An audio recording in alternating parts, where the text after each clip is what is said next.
Saudações, leitores e seguidores do Instituto Liberal. Eu sou o Lucas Berlanza e este é mais um IL Flash. Aquele momento da semana em que a gente elenca os 7 artigos que mais impactaram, que mais fizeram sucesso no nosso site oficial e nas nossas redes sociais. E hoje o nosso IL Flash começa com o texto do Gabriel Xavier, cujo título, embora o texto aborde o clássico A Lei de Frédéric Bastiat, o grande economista e político francês que defendeu teses visceralmente liberais no parlamento francês e na imprensa francesa, o título faz referência a uma frase de Santo Agostinho: uma lei que não é justa não é lei alguma.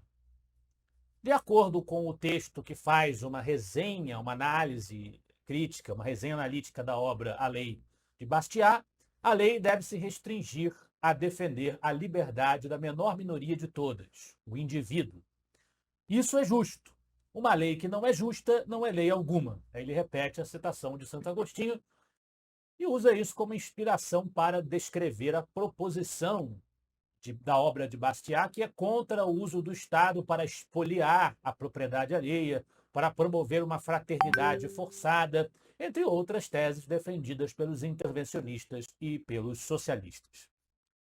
Na sequência, abordando um certo país acossado por essa gente, nós temos um texto do professor Alex Pipkin, De Cabeça para Baixo, Incentivos e Prioridades. O texto defende, ele denuncia o cenário que nós vivemos, assaltados pela cleptocracia lulopetista e o autoritarismo do Poder Judiciário, sobretudo a Suprema Corte, o Supremo Tribunal Federal, sustentando que cada vez mais é preciso enfatizar que a verdadeira democracia, não essa cleptocracia tupiniquim, que é a expressão que ele usa no artigo, para gerar crescimento real e crescimento e desenvolvimento social sustentado, precisa de um sistema econômico de mercado eficiente. Não há como fazer uma contraposição entre a eficiência, a pujança e a liberdade do sistema de mercado e a qualidade do sistema democrático representativo. Esta é a defesa que faz o Pipkin.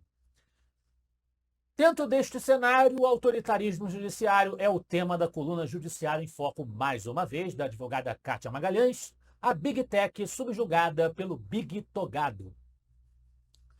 O texto repercute os últimos atos do ministro Alexandre de Moraes, do Supremo Tribunal Federal e do Tribunal Superior Eleitoral, contra o Telegram, a rede social de ofício, com base numa reportagem da Folha de São Paulo. Ele determinou, sob pena de suspensão, que o Telegram removesse da sua plataforma um conteúdo que ele estava transmitindo para os usuários, em que ele criticava o PL das fake news ou o PL da censura e dizia que os usuários deveriam contatar os seus parlamentares através das redes sociais para estimulá-los a agirem contra esse projeto de lei, a votarem contra, o que faz parte naturalmente da democracia, você fazer pressão em cima dos representantes. Eles são representantes, afinal de contas.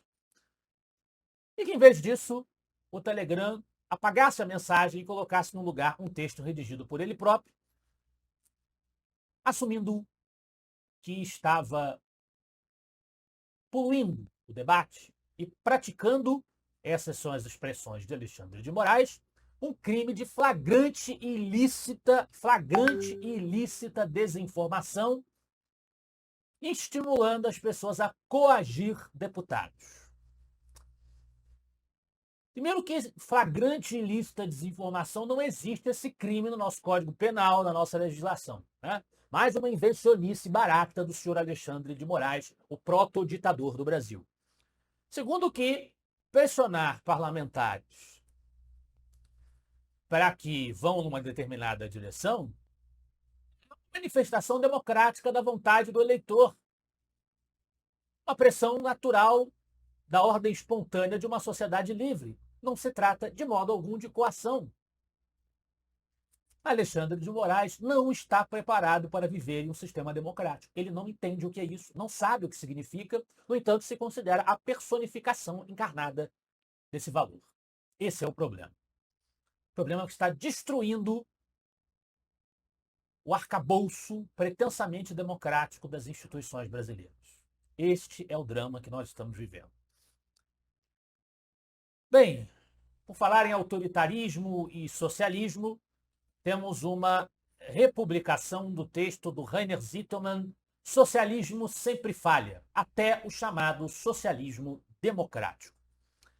Esse texto, que já foi publicado antes, mostra que nos últimos 100 anos o mundo viu mais de 2 dezenas de experiências socialistas, falhando sempre, em todo lugar. União Soviética, ele cita Iugoslávia, China, Coreia do Norte, Venezuela, Cuba.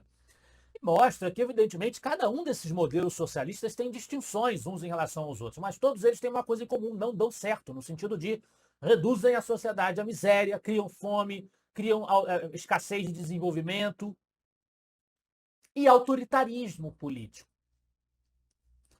E os socialistas sempre dizem, a ideia socialista tem razão, ela está certa, mas nunca é executada da forma adequada. Uma ideia que nunca é executada por ninguém da forma certa, no mínimo ela deve ser questionada quanto à sua pretensa eficácia, não é mesmo? Este é o ponto que o Rainer Zitelmann registra para nós.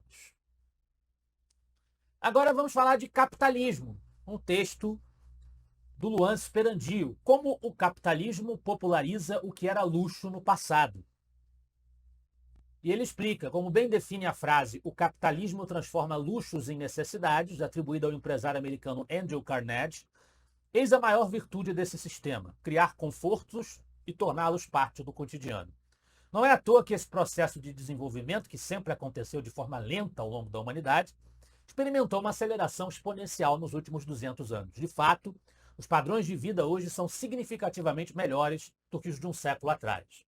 Os números mostram isso. Consequentemente, mais pessoas escapam da morte na infância e vivem o bastante para usufruir dessa prosperidade. Agora, ao sacar o smartphone do bolso e assistir a um simples vídeo, você está desfrutando de algo com o que mesmo alguém poderoso e rico como Cornelius Vanderbilt provavelmente nunca foi capaz de sonhar.